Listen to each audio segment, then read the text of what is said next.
Salut André, salut Pierre, Suzanne.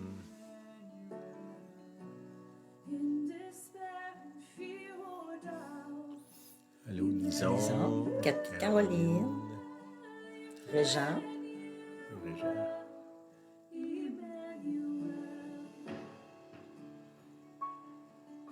Allô Fernand. allô Fernand.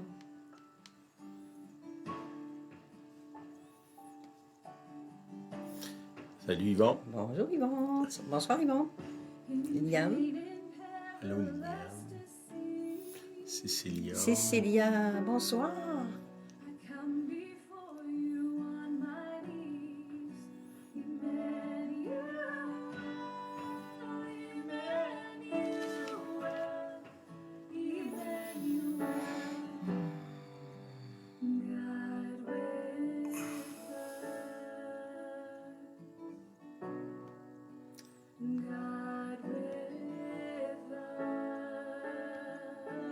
Marcel, salut.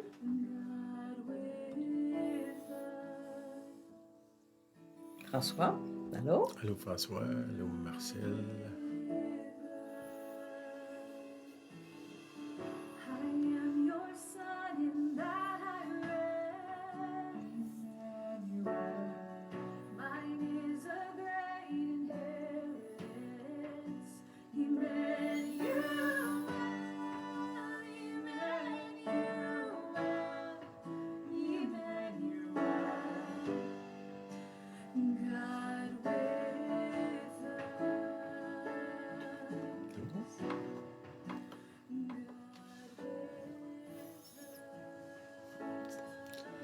C'est un CD de Noël de Sarah Bauman. Sarah Bauman. Là-dessus, là.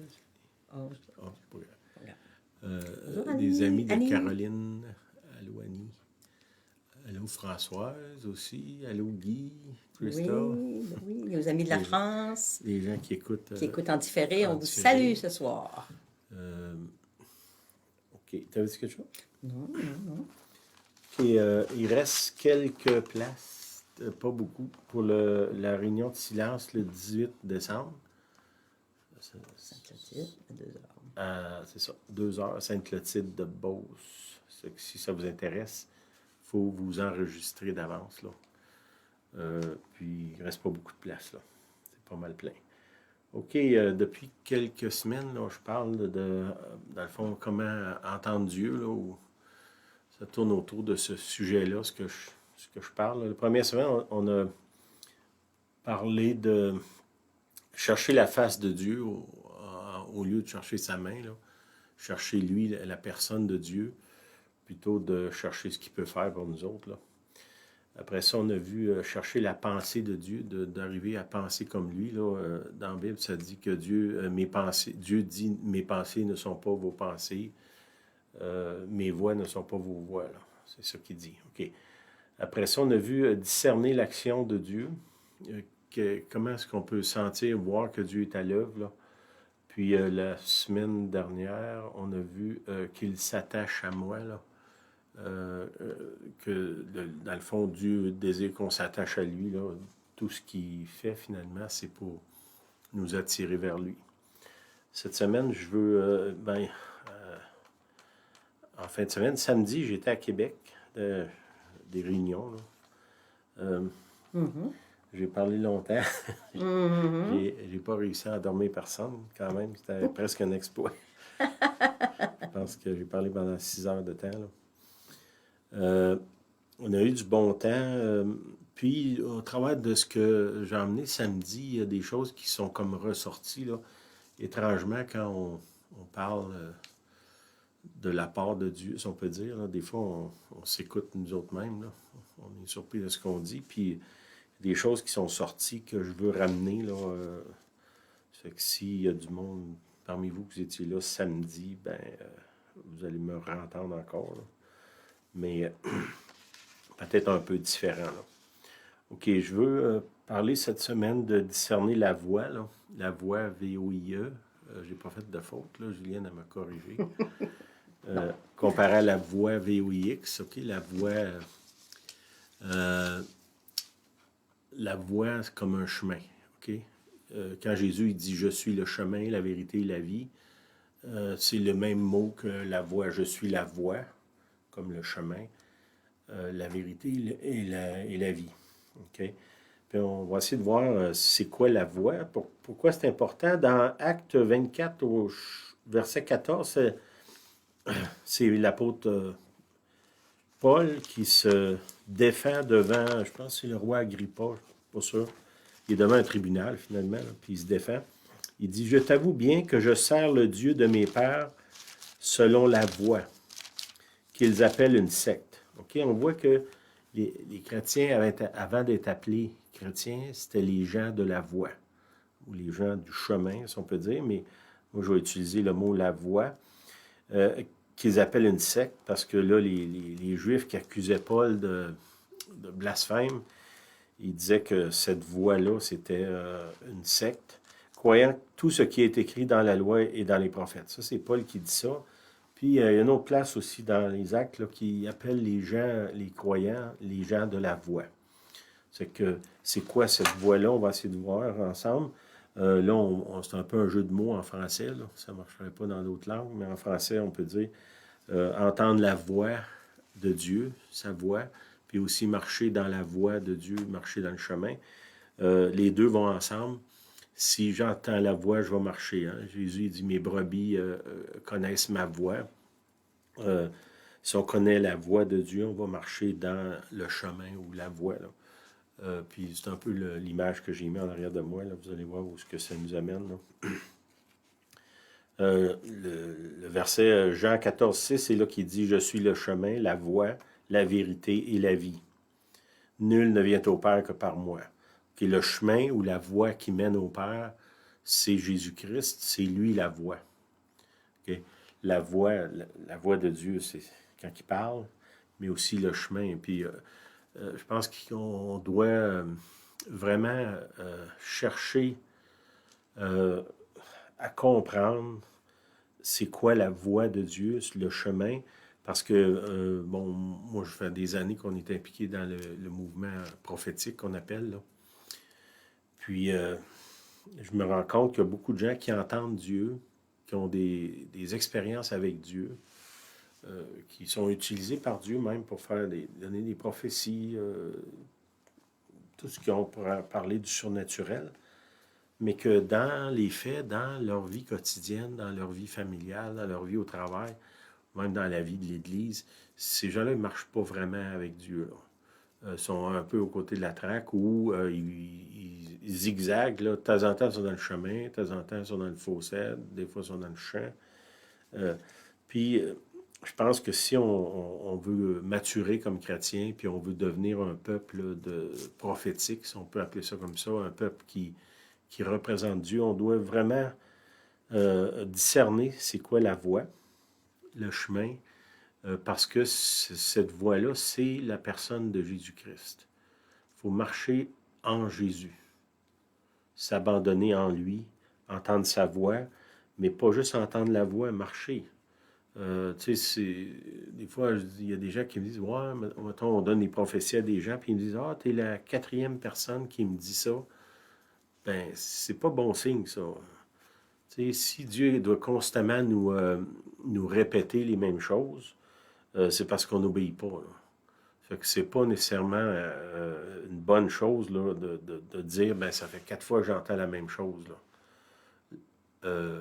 Fait que ça, c'est important qu'on discerne ça, puis qu'on puisse marcher dans cette voie-là. OK. On arrive vers la fin de l'année. Là. Je regardais tantôt, le 6 décembre, il me semble que ça roule. Ça descend vite. Même si on dirait qu'on cette année, on a été pris à presque pas bouger, on pourrait dire. On dirait que le temps nous file entre les doigts. Là. C'est souvent à la fin de l'année, on regarde un peu l'année, on regarde ce qu'on a fait, on regarde notre vie. C'est un temps un peu de réflexion. Là. Puis c'est un peu là que je veux nous amener. Là, si on parle de la voix. Dans le psaume 139, au verset 15, ça dit « Mon corps n'était point caché devant toi lorsque j'ai été fait dans le lieu secret, tissé dans les profondeurs de la terre. Quand je n'étais qu'une masse informe, tes yeux me voyaient, et sur ton livre étaient tout inscrits les jours qui m'étaient destinés, avant qu'aucun d'eux n'existât, que tes pensées, ô Dieu, me semblent impénétrables, que le nombre en est grand. Si je les compte, elles sont plus nombreuses que les grains de sable, et je m'éveille et je suis encore avec toi. OK? Ici, c'est dans le fond, la personne qui a écrit le psaume, il dit, quand j'ai été formé dans le sein de ma mère, tu étais là, tu me voyais. Tu avais déjà un plan pour ma vie, tu avais déjà des choses qui avaient été mises sur ma route. Dans le Nouveau Testament, ça dit que Dieu a préparé des œuvres, des bonnes œuvres d'avance pour nous. Bon, vous comprenez que ces bonnes œuvres-là sont nécessairement sur la voie, la voie que Dieu a tracée. Si on s'attache à Jésus-Christ, on va définitivement marcher dans les œuvres. C'est quoi ces œuvres-là? Ben, c'est les œuvres du royaume de Dieu. C'est d'amener des gens au Seigneur, c'est de vivre une vie transformée, c'est de marcher avec lui, c'est de le représenter sur la terre. C'est ça que, dans le fond, ça nous amène.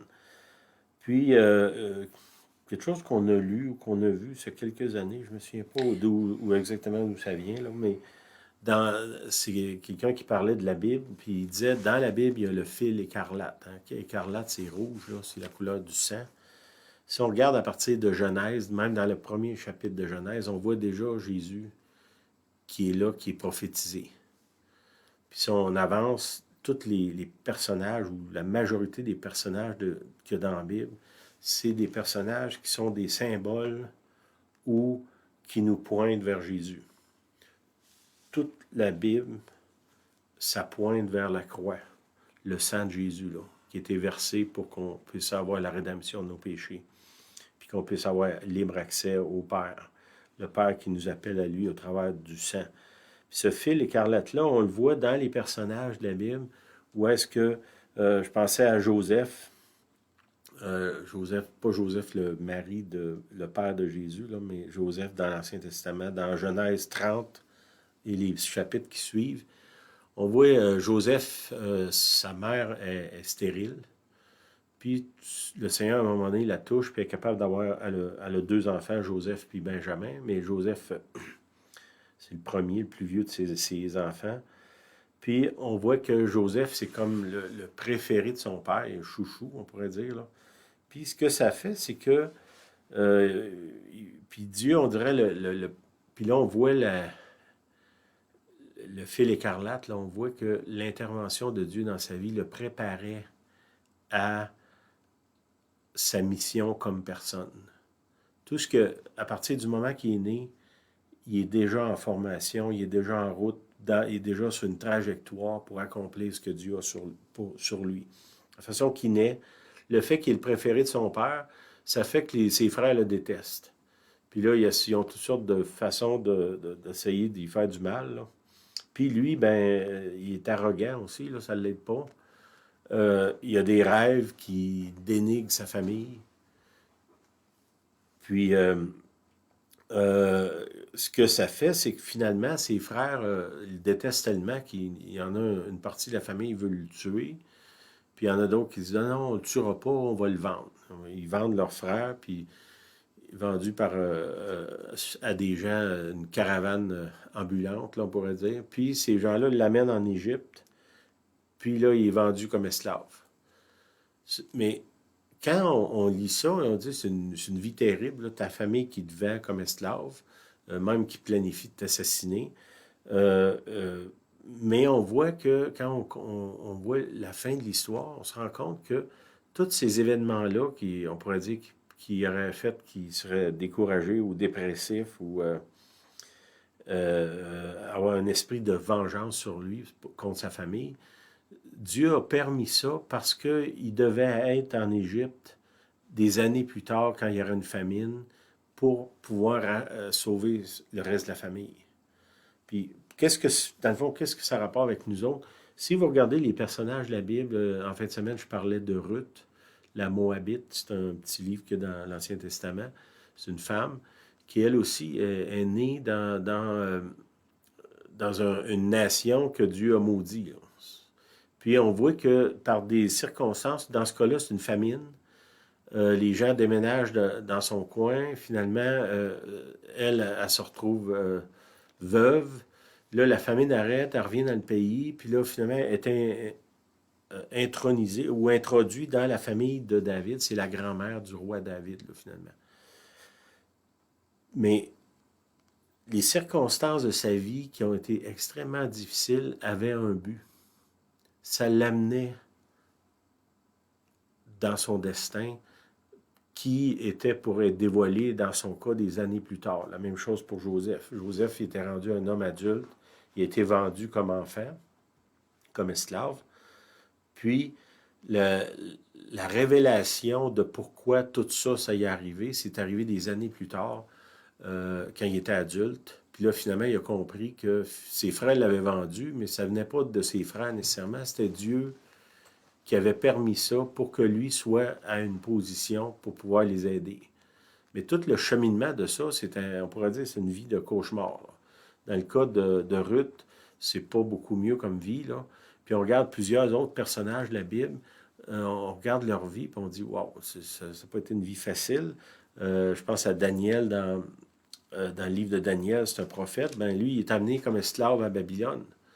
Puis quand il est rendu là, il devient un des dirigeants du pays. La même chose pour Joseph, il devient un des dirigeants de l'Égypte à son époque. Bon. Puis je veux ramener ça à nous, là. Parce que dans nos vies, si vous êtes appelé de Dieu, à partir de votre enfance, l'empreinte de Dieu est là.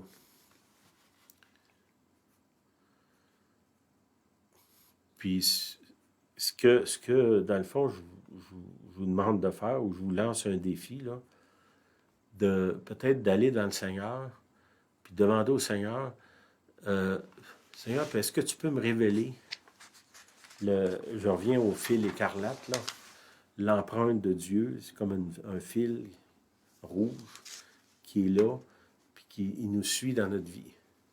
Hein, c'est le fil de la vie, le sang de Jésus. Là, je suis le chemin, la vérité et la vie du Christ qui est là dans moi, qui, dans le fond, me poursuit même avant même que je le connaisse.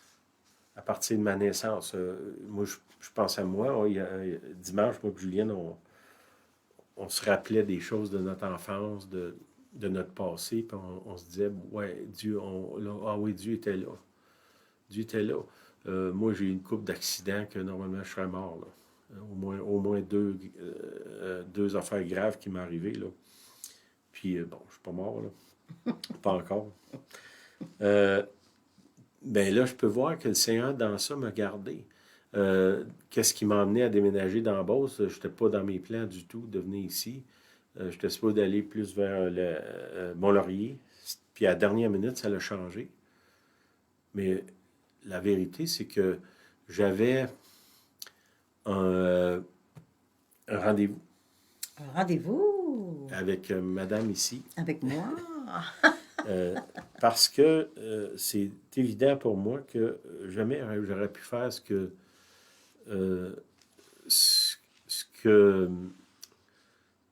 j'ai pu faire si Julien n'aurait pas été là à mes côtés.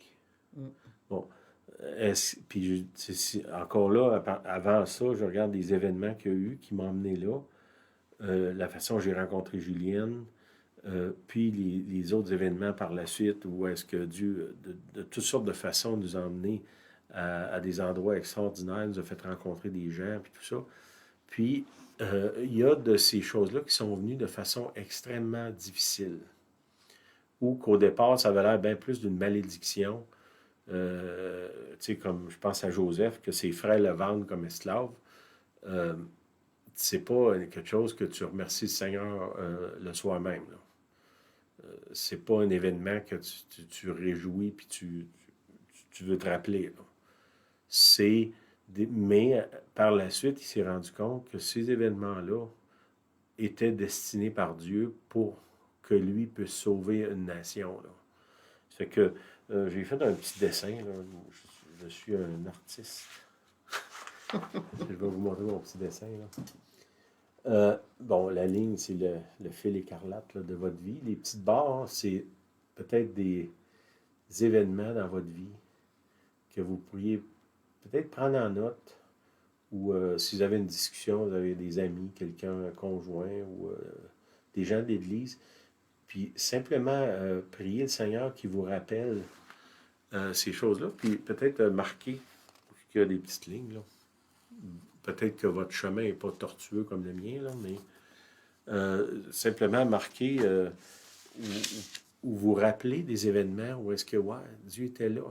Puis si vous êtes appelé de Dieu, ces événements-là ont commencé même longtemps avant que vous donnez votre vie au Seigneur ou vous commencez à marcher avec lui, là. Puis, pourquoi qu'on ferait ça à ce moment-ci? Je pense que c'est important parce que il y a, il y a beaucoup de questionnements qui se passent actuellement. Il y a des gens qui mettent en doute plein de choses. Puis quand on met les choses en doute, c'est bon de revenir en arrière et de dire, rappelle-toi de ses bontés. Rappelle-toi des bonnes choses que Dieu a faites pour toi. Rappelle-toi de l'intervention dans sa vie. Rappelle-toi peut-être des choses difficiles, mais qui, après ça, se sont révélées comme une bonne chose. Tu sais, quand on dit la grâce, c'est une faveur que tu ne mérites pas. Bon, puis nous autres, souvent, quand on parle de la grâce, c'est juste des événements heureux, là, des choses merveilleuses qui m'arrivent. Mais souvent, la grâce agit dans ma vie où est-ce que Dieu va m'amener une place extrêmement difficile, il va me faire passer des épreuves terribles pour créer quelque chose en moi qui va me rendre capable d'affronter ce qui s'en vient dans le futur. Je me souviens, j'ai lu un livre sur Winston Churchill. Puis bon, si vous connaissez son histoire, lui, c'est le premier ministre d'Angleterre durant la Deuxième Guerre mondiale. Puis c'est un peu l'homme qui a dirigé le débarquement, puis tout ce qui a rapport à faire tomber le régime nazi, là. Il était pas mal en tête de ça. Mais sa vie avant, c'est une série d'échecs monumentales. Puis dans son livre, il disait, quand ils l'ont nommé premier ministre au moment de la guerre, il dit, c'est comme si toute ma vie, à partir de l'enfance, avait été une préparation pour ce que je suis sur le point d'entrer maintenant. Puis rentré là, il était, je ne sais pas quel âge qu'il avait, mais il n'était pas jeune, là. Puis lui, il s'est rendu compte que tous les échecs, tout ce qu'il avait vécu avant, c'était une préparation pour ce qu'il était sur le point de faire là au moment de la guerre, là. C'est que, est-ce que nous, bon, on n'est peut-être pas Winston Churchill ou Joseph, mais on est unique, puis Dieu a quelque chose pour nous, chacun de nous individuellement. Puis, pour arriver à rentrer dans ce que Dieu a pour nous, bien, on doit nécessairement passer dans l'école de Dieu, si on peut dire. Puis de s'attacher au fil écarlate.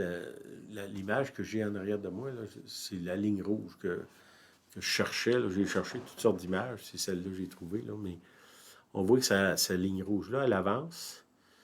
On ne sait pas trop où est-ce qu'elle s'en va, là. Mais elle s'en va dans le brouillard. Il y a un arbre là, qui est là, peut-être un repère. Mais on ne sait pas trop où ce que ça s'en va. Puis ça, c'est pas nécessairement important qu'on sache où ça s'en va. Ce qui est important, c'est qu'on s'attache au fil écarlate de notre vie, l'intervention obscure ou des fois qu'on ne discerne pas. Tu sais, je suis content quand Dieu me parle directement, il me dit « va à telle place, va, fais ci, fais ça ». Il y a d'autres moments dans ma vie où est-ce que c'est simplement les circonstances qui m'amènent à quelque part.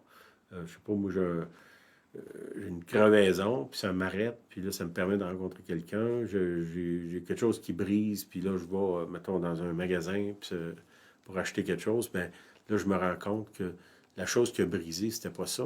J'avais un rendez-vous avec cette personne-là dans le magasin, puis pour me rendre là, il fallait que la chose brise. Puis ça, à maintes reprises, des fois, c'est des choses, comme je vous dis, qui sont très négatifs. Je pense, je vous ai déjà conté l'histoire du monsieur qui est emmené à l'hôpital. Il a une maladie grave, là. Puis là, ben, il se plaignait. Puis finalement, il s'est retrouvé dans une chambre d'hôpital à Montréal. Puis il y avait Jerry Boulet qui était aux côtés de lui. C'est un chanteur québécois qui est mort aujourd'hui. Puis quand il a arrêté de se plaindre sur son sort, et puis il a demandé au Seigneur pourquoi je suis ici, bien, le Seigneur il a dit, je t'en ai ici parce que je veux que tu témoignes à lui qui est au côté dans l'autre lit. Là. Puis il aurait témoigné à Jerry Boulet, c'est cet homme-là lui-même qui m'a dit ça. Je n'ai pas de raison de croire qu'il m'a menti. Là. Puis quand que Jerry Boulet a accepté le Seigneur, lui, il était guéri, puis il est parti de là. Je l'ai rencontré quelques temps après ça. Là. Mais, voyez-vous, tu sais, tu tombes malade, Dieu puis là, c'est dur à croire que Dieu me rend malade pour m'emmener à l'hôpital. Mais dans son cas, c'était ça. Est-ce que tout le monde est à l'hôpital, c'est ça? C'est pas ça que je dis, mais ce que je dis, c'est que quand vous vivez des choses, assurez-vous que vous informez au Seigneur, ouais, qu'est-ce qui se passe, puis est-ce que moi j'ai un rôle à jouer dans ça, là? Est-ce que c'est ton action, Dieu? L'exemple de Joseph qui est rendu en Égypte, en plus, il va en Égypte et il se fait mettre en prison. C'est comme si plus qu'il avance, plus qu'il cale. Ses frères le vendent, il devient esclave. Après ça, il se fait accuser injustement, il se retrouve en prison. Puis de la prison, c'est là qu'il sort finalement puis qu'il devient un dirigeant dans le pays. Mais toutes les circonstances qui ont amené ça, on pourrait dire que c'est terrible, là. Mais à la fin, on voit que tout ça, ça avait un but. Puis ce qui nous arrive, si vous avez vraiment donné votre vie au Seigneur, tu sais, il y a un passage qu'on aime citer là, quand quelqu'un va mal, là, c'est dans Romains, c'est toute chose concourt au bien de ceux qui aiment Dieu. C'est Romains 8, 28. Romains 8, 28. Oui, l'Épître aux Romains. Toute chose concourt au bien de ceux qui aiment Dieu. Toute chose concourt au bien. Toute chose, ça veut dire même ce qui va pas bien, puis ce qui va bien, puis ce qui est le fun, ce qui n'est pas le fun, ce qui nous décourage. Toute chose concourt au bien de ceux qui aiment Dieu et qui sont appelés selon son dessein. Dessein, hein? Dieu, il y a un but, il y a un plan. Si on est appelé selon son dessein, tout ce qui nous arrive, ça concourt à notre bien. Est-ce que c'est tout bien puis facile, puis qu'on rit tout le long? La réponse, c'est non. Mais si on est vraiment attaché au Seigneur, ça va nous amener à une place qu'on va être bien. Une place de bien, de faire le bien, de faire ce pourquoi on a été mis sur la terre. Quand on lit le petit passage du psaume 139, il dit que dans son livre est inscrit tous les jours de ma vie. Ça veut dire que la journée que je suis né, c'était déjà inscrit dans son livre. Que je ne suis pas tombé par hasard, puis le Seigneur dit, ben qu'est-ce qu'on va faire avec lui? On ne l'avait pas prévu, on ne sait pas quoi faire. On l'a échappé.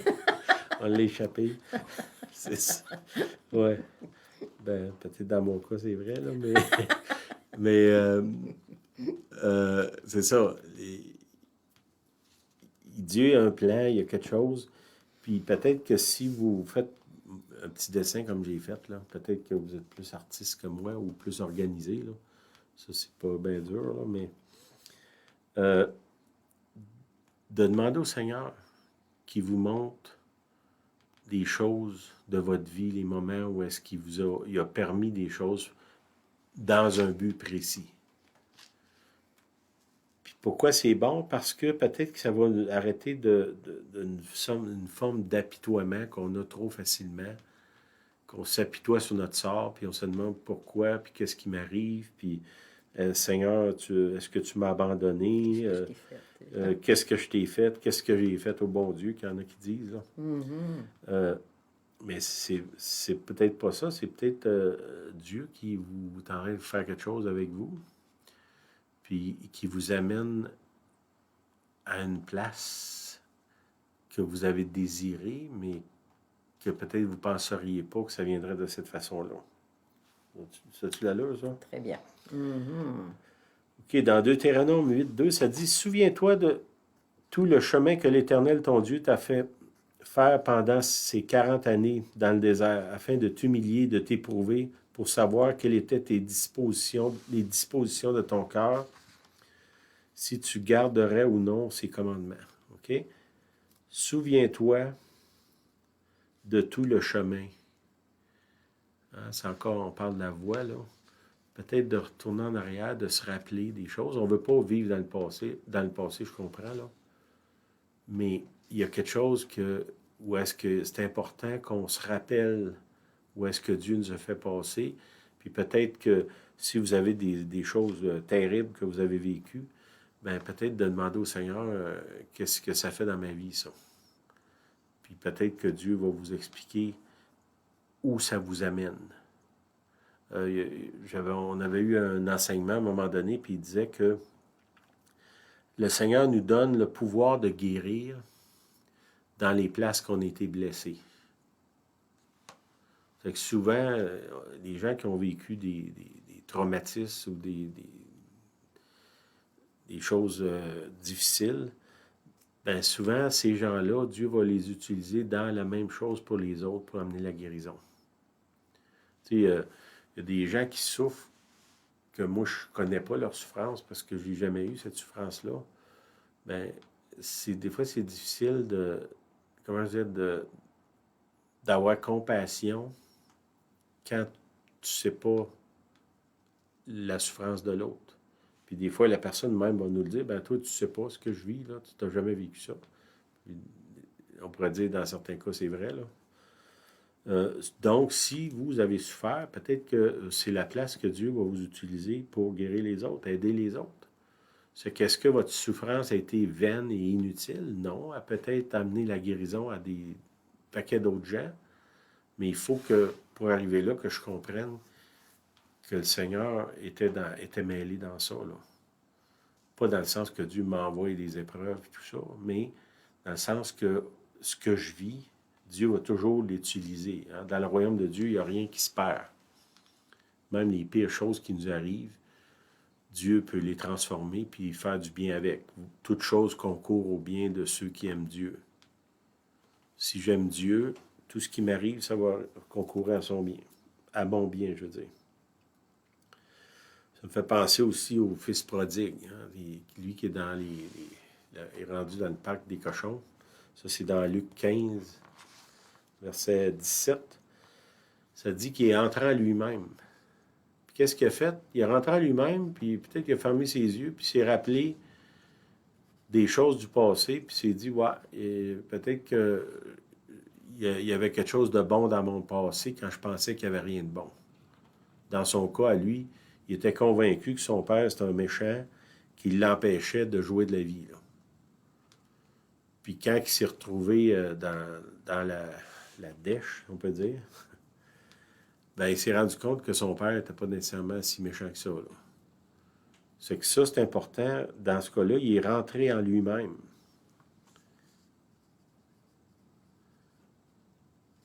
Puis ça, c'est peut-être un moment pour ça aujourd'hui, là,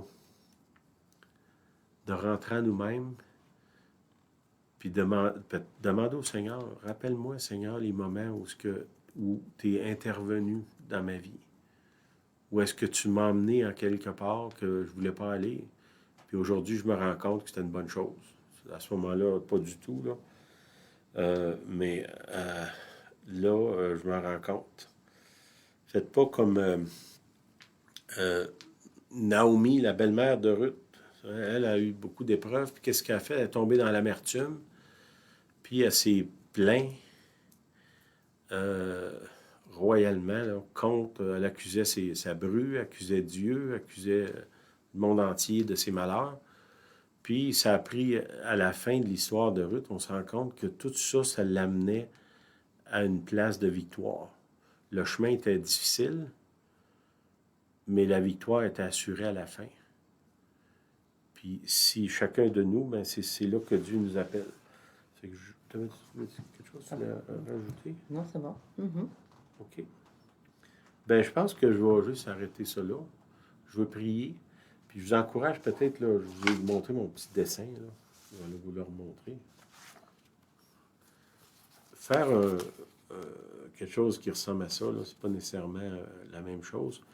Puis, mais d'avoir peut-être des marqueurs dans votre vie. Vous rappeler de ce que Dieu a fait. Puis peut-être s'il y a des événements extrêmement difficiles, d'avoir une discussion avec le Seigneur, de dire, ben Seigneur, telle chose, là, je ne peux pas voir que tu étais dans ça. Est-ce que tu peux me montrer à quoi ça servit, cette chose-là? Pourquoi j'ai passé au travers de ça? Puis je suis convaincu, si le verset de Romains 8, 28 vient de Dieu, hein, c'est la Bible, on ne peut pas nier que ça vient de Dieu. Toute chose concourt au bien de ceux qui aiment Dieu. Ben Seigneur, cette chose-là, je ne peux pas voir comment ça peut concourir à mon bien. Est-ce que tu peux m'aider? Prière simple, ça. Tout à fait. Puis est-ce que Dieu va répondre à ça? La réponse est oui. Il ne répondra peut-être pas ce que vous voulez, mais il va répondre. Puis ça va peut-être vous aider à passer au travers des fois de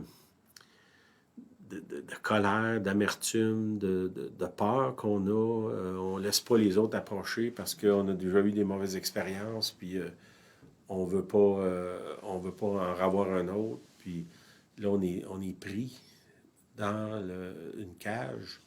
Puis peut-être en revisitant notre vie, puis demander au Seigneur, t'étais où? T'étais où, Seigneur?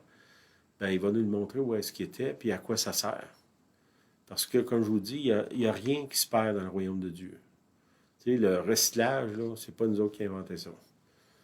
Dans le royaume de Dieu, il n'y a rien de tout. Si on regarde là, sur la planète Terre, tout ce qu'il y a à l'intérieur de l'atmosphère, c'est là depuis des siècles. Puis ça se recycle, puis ça revient à son stade comme c'était. Tout, rien ne se crée, rien ne se perd. C'est ça que ça dit dans la Bible. Hein? Et, ces choses-là, il n'y a rien de nouveau sous le soleil, ça dit, c'est ça. Il n'y a rien de nouveau sous le soleil.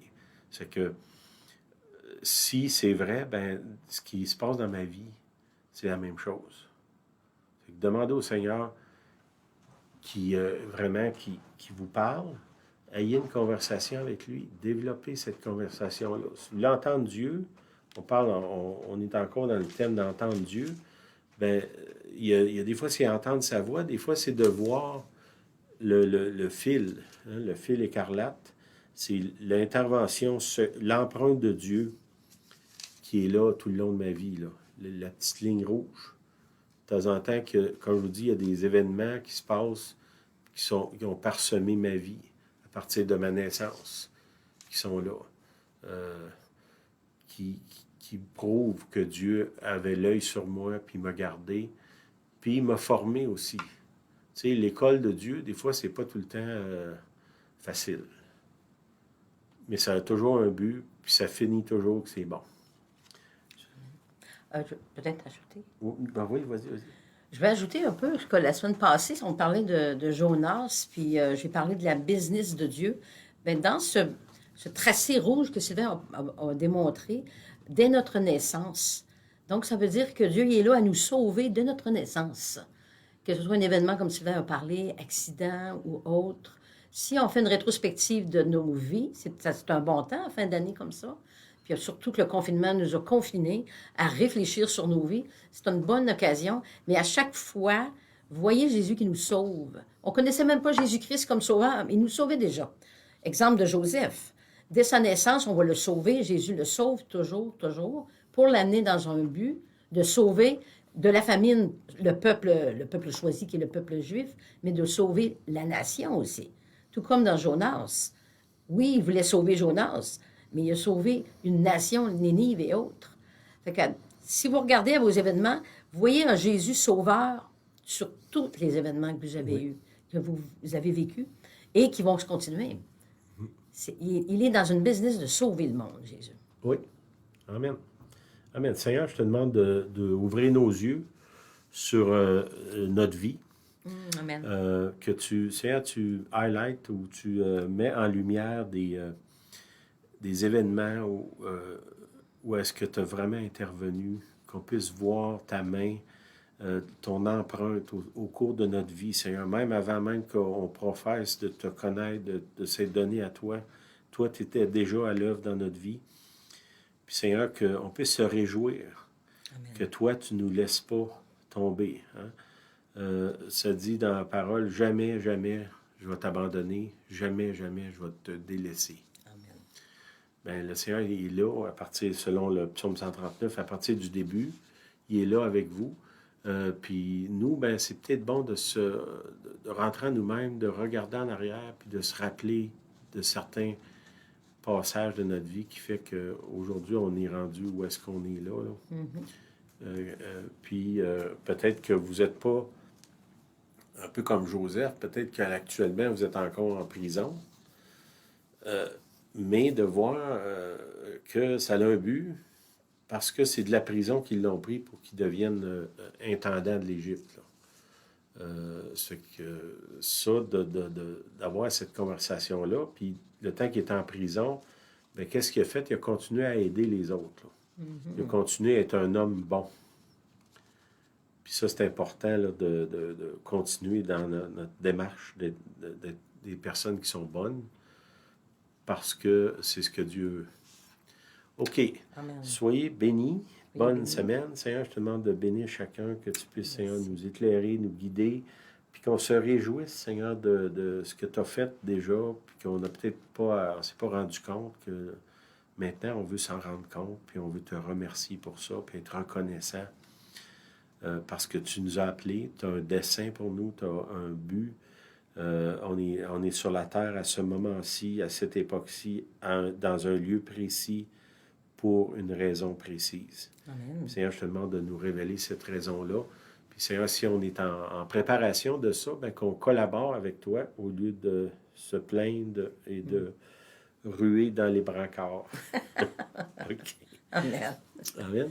Soyez bénis. Bonne semaine. Merci d'être là. Merci. Bonsoir à tous. Bonsoir à vous tous. Toujours hâte de vous lire. Merci. OK. Bye. Bye bye.